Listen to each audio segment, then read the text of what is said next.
Oi, eu sou o Curse. Desde o início, o YouTube foi vendido como palco da democratização.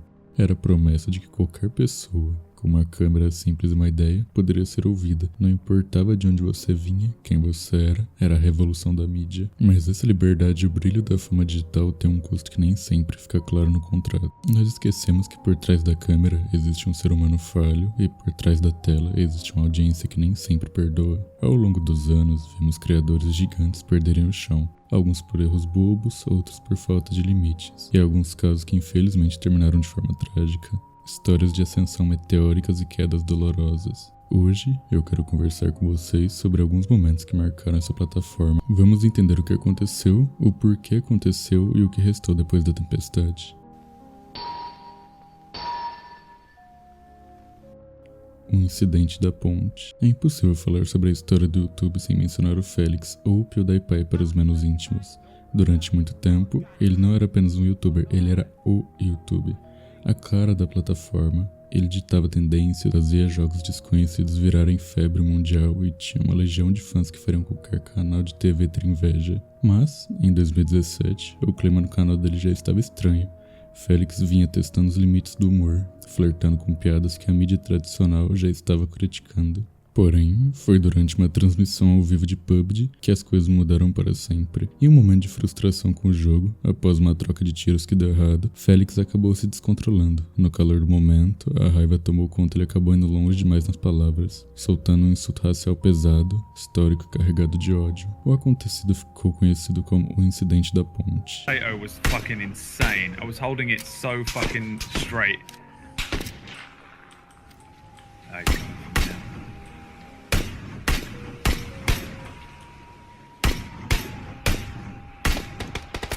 What a fucking Jeez, oh my god, what the fuck?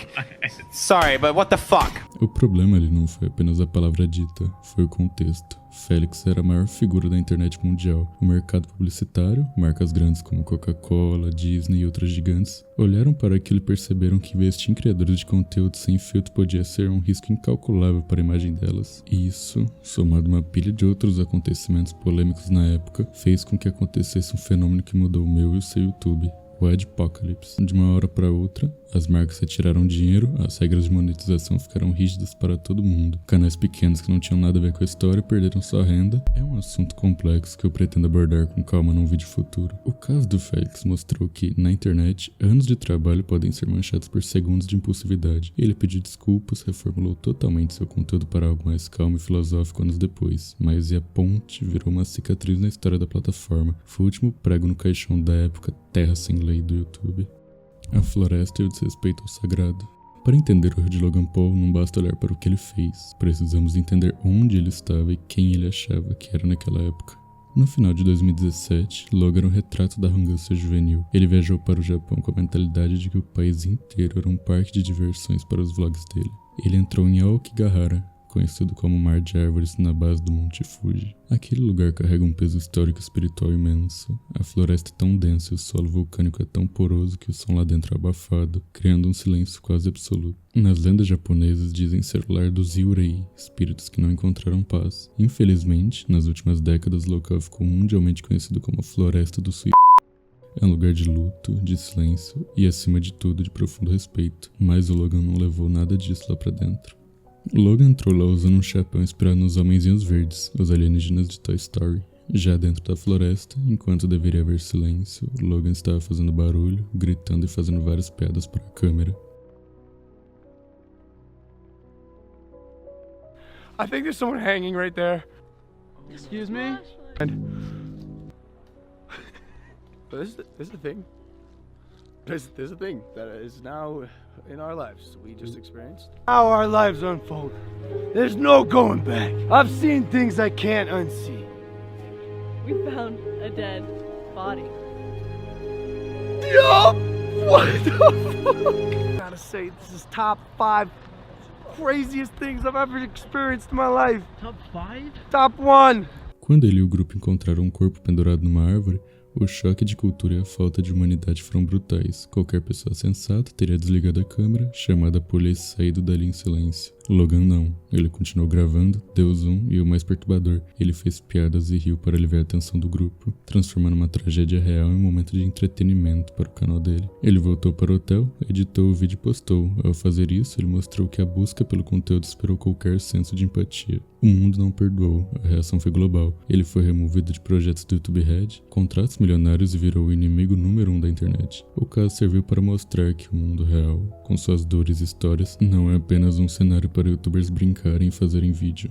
O vídeo de desculpas, intitulado So Sorry, hoje conta com mais de 64 milhões de views. Logan conseguiu se reerguer anos depois no boxe e nos negócios, mas aquele vídeo no Floresta é uma mancha que não apaga. Agora entramos em um terreno mais delicado, porque envolve quem não pode se defender. O canal Daryl5 era um gigante do gênero de pegadinhas familiares. Parecia inofensivo à primeira vista, apenas uma família americana caótica se divertindo. Mas conforme os vídeos saíam, o público começou a notar algo errado. O que eles chamavam de pegadinha, na verdade era tortura psicológica.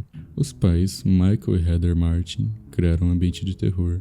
Eles levavam os filhos ao choro extremo, acusavam as crianças de coisas que elas não fizeram, quebravam seus jogos favoritos no chão e gritavam com eles até o rosto ficar vermelho. Tudo isso com a câmera ligada, tudo isso para gerar conteúdo. A audiência, que no começo ria, começou a ficar horrorizada. O olhar das crianças, especialmente do filho mais novo, Cody, não era de quem estava atuando, era o olhar de medo genuíno. I can give you some more. All right.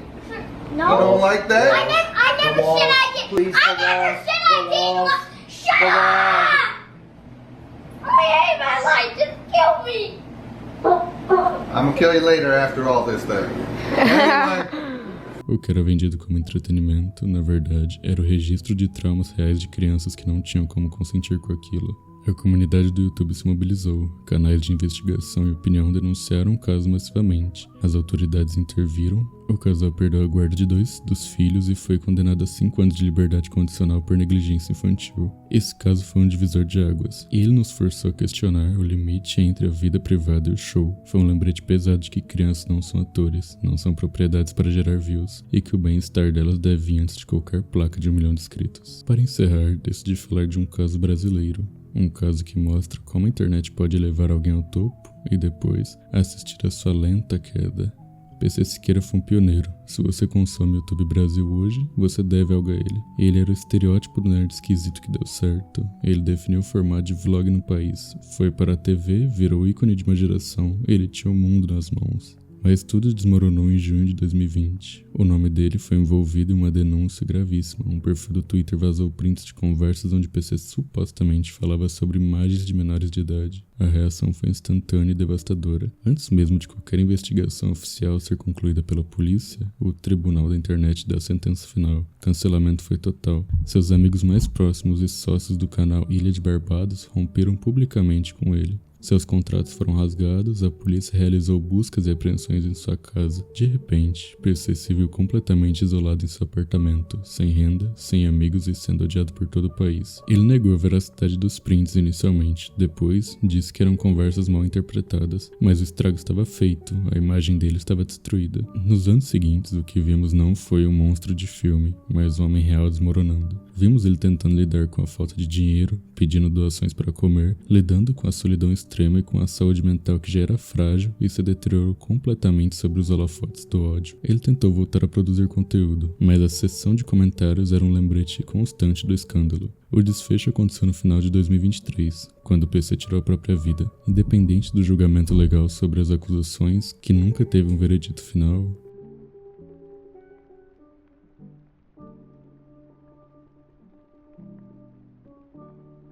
a história dele serve como um exemplo sombrio e triste. Mostra como a pressão pública, somada a problemas psicológicos graves e o isolamento, pode levar a um caminho sem volta. É uma tragédia que marcou, de forma definitiva, o fim de uma era inocente na internet brasileira.